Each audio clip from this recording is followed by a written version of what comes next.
الرحمن الرحیم یا ایہا الذین آمنوا اے ایمان والو کتب علیکم القصاص لازم کیا گیا ہے، فرض کیا گیا ہے تم پر قصاص فی القتلی مقتولوں کے بارے میں، الحر بالحر آزاد کو آزاد کے بدلے میں، والعبد بالعبد غلام غلام کے بدلے میں، والانثی بالانثی اور عورت عورت کے بدلے میں، فمن عفی لہ پس وہ شخص کے معافی دے دی جائے اس کو، من اخیہ اس کے بھائی کی طرف سے، شیئن کچھ، تو فاتباع بالمعروف مطالبہ کرنا ہے خوش اسلوبی کے ساتھ، اچھے طریقے کے ساتھ مطالبہ کرنا ہے، اچھے طریقے کے ساتھ، واداء الیہ اور اس کی طرف ادائیگی ہے، باحسان خوش اسلوبی کے ساتھ، ذالک تخفیف یہ آسانی ہے، من ربکم تمہارے رب کی جانب سے، ورحمت اور رحمت ہے،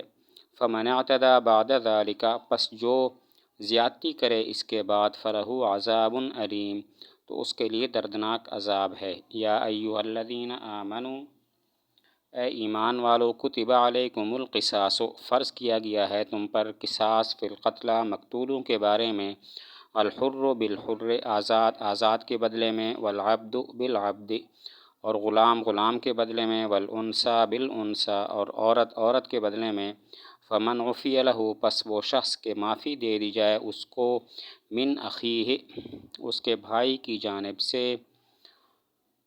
شیئن کچھ، فاتباع بالمعروف تو مطالبہ کرنا ہے اچھے طریقے کے ساتھ، واداء الیہ باحسان اور اس کی طرف ادائیگی ہے خوش اسلوبی کے ساتھ، ذالک تخفیف یہ ایک آسانی ہے، من ربکم تمہارے رب کی جانب سے، ورحمت اور رحمت ہے، فمن اعتدی بعد ذالک پس جو زیادتی کرے اس کے بعد، فلہ عذاب علیم تو اس کے لیے دردناک عذاب ہے۔ یا ایھا الذین آمنوا کتب علیکم القصاص فی القتلی حضور صلی اللہ علیہ وسلم کی بعثت سے پہلے قتل کے معاملے میں یہود و نصارہ اور عرب مختلف طریقے رکھتے تھے۔ یہود صرف قتل کے بدلے قتل پر کاربند تھے، نصارہ کا طریقہ یہ تھا کہ صرف معافی پر عمل کرتے تھے، اور عرب کا طریقہ یہ تھا کہ کبھی قتل کے بدلے میں قتل پر عمل کرتے اور کبھی دیت کو لازم کرتے، لیکن ان دونوں چیزوں میں وہ ظلم کرتے تھے۔ قتل کے بدلے قتل کے معاملے میں وہ اس طرح ظلم کرتے تھے کہ جب قاتل ادنیٰ قبیلے کا ہوتا تو کہتے قاتل غلام کے بدلے ہم آزاد کو قتل کریں گے، قاتل عورت کے بدلے ہم مرد کو قتل کریں گے، ایک مقتول مرد کے بدلے ہم دو مردوں کو قتل کریں گے۔ دیت میں وہ یہ ظلم کرتے کہ معزز مقتول کی دیت ادنیٰ مقتول کی دیت سے کئی گنا زیادہ مقرر کرتے۔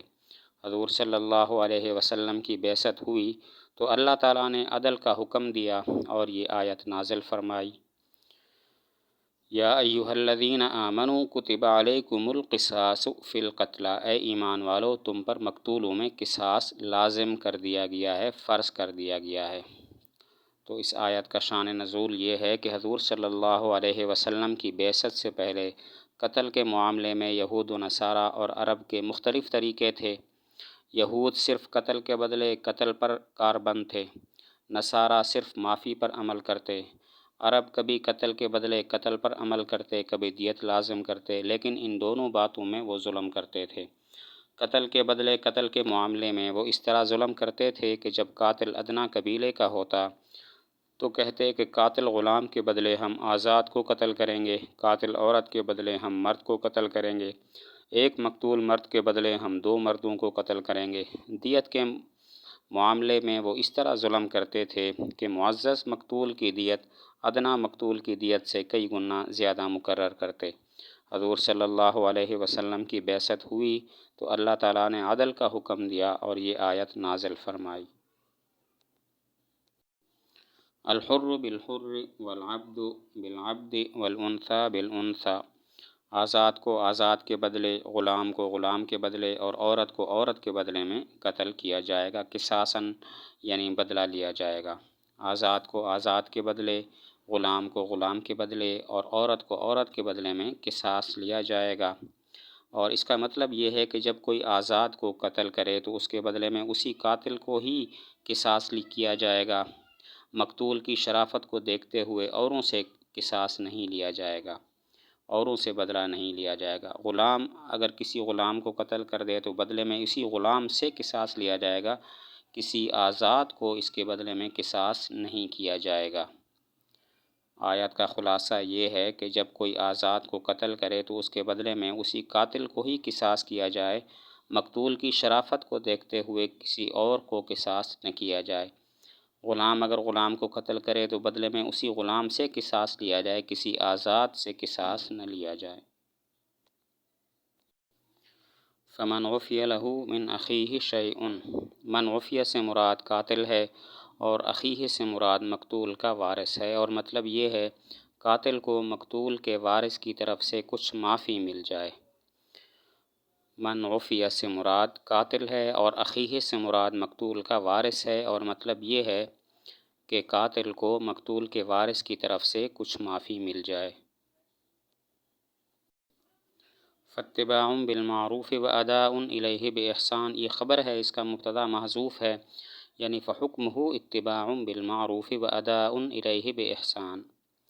یہ خبر ہے، اس کا مبتدا محذوف ہے، یعنی فحکمہ اتباع الی آخرہ، معنی ہے کہ اس کا حکم مطالبہ کرنا ہے۔ اس کا مطلب یہ ہے کہ خوں بہا یعنی دیت کا مطالبہ کرنا مقتول کے وارث کا حق ہے، وہ اچھے طریقے سے مطالبہ کر سکتا ہے، سختی نہ کرے، زیادہ دیت طلب نہ کرے۔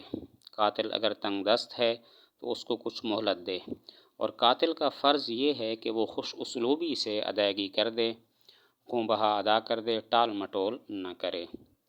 تو فاتباع بالمعروف واداء الیہ باحسان، یہ خبر ہے، اس کا مبتدا محذوف ہے، یعنی فحکمہ الی آخرہ، فحکمہ اتباع الی آخرہ، اس کا معنی ہے اس کا حکم مطالبہ کرنا ہے، اور اس کا مطلب یہ ہے کہ خوں بہا یعنی دیت کا مطالبہ کرنا مقتول کے وارث کا حق ہے، وہ اچھے طریقے سے مطالبہ کر سکتا ہے، سختی نہ کرے، زیادہ دیت طلب نہ کرے۔ قاتل اگر تنگ دست ہے تو اس کو کچھ مہلت دے، اور قاتل کا فرض یہ ہے کہ وہ خوش اسلوبی سے دیت ادا کر دے، ٹال مٹول نہ کرے۔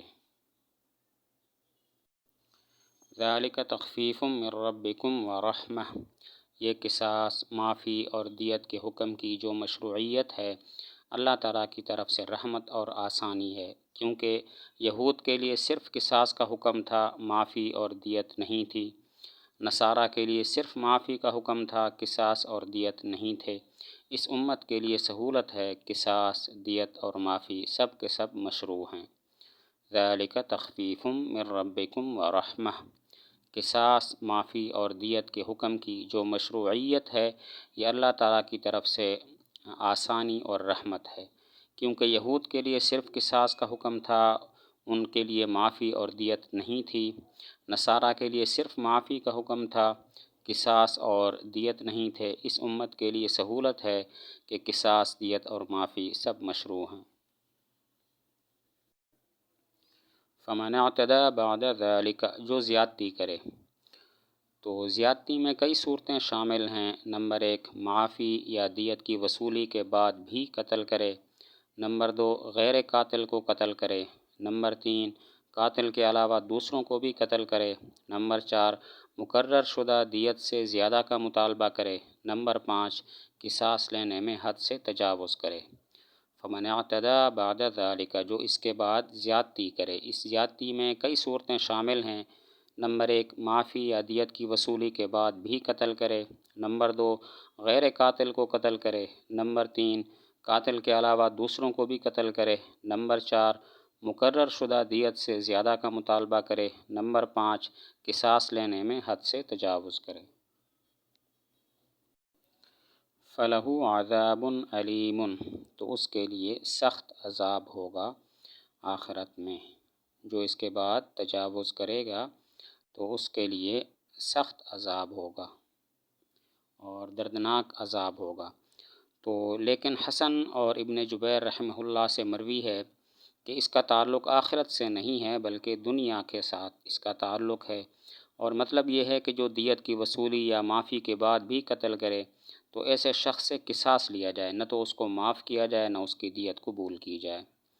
فَلَهُ عَذَابٌ عَلِيمٌ، بظاہر اس کا تعلق آخرت کے ساتھ ہے، یعنی جو زیادتی کرے گا اس کے لیے آخرت میں عذاب ہوگا، لیکن حسن اور ابن جبیر رحمہ اللہ وہ فرماتے ہیں کہ اس کا تعلق دنیا سے ہے۔